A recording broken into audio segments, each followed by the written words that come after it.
Gianni Camba, allenatore della Juniors della Ferrini, che si conferma campione regionale Juniors qui a Oristano. Grandissima soddisfazione, soprattutto dopo un primo tempo in cui siete andati sotto 2 volte, no? Sì. Pur giocando bene. Sì, sono 2 errori difensivi, però eravamo consapevoli che oggi la partita sarebbe giocata in 90 e forse oltre, quindi tra il primo e il secondo tempo eravamo consapevoli che avremmo fatto molto di più.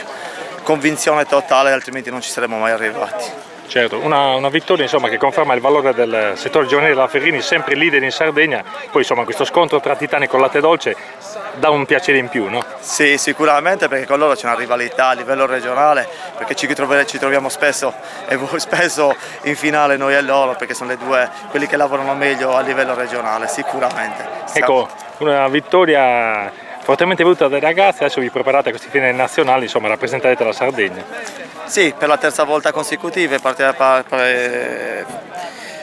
rappresentiamo la Sardegna. L'anno scorso abbiamo sfiorato il passaggio con i campioni d'Italia, quest'anno pensiamo di fare molto di più perché abbiamo un gruppo molto valido. Che cosa hanno in più i giovani della Ferrini?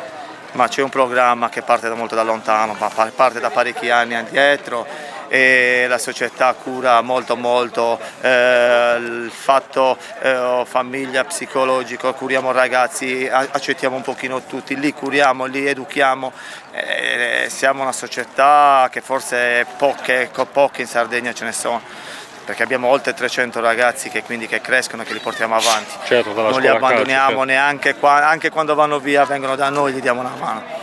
E per chiudere, a chi dedica questa vittoria? La dedico a un ragazzo che oggi meritava di esserci, si chiama Denis Monteverde, è un fuoriquota, per regole nazionali purtroppo ne potevo schierare solo 3, era il capitano fino alla settimana scorsa di questa squadra, ho sofferto lasciando fuori, la dedico completamente a lui. Grazie mister, complimenti a lei e alla Ferrini.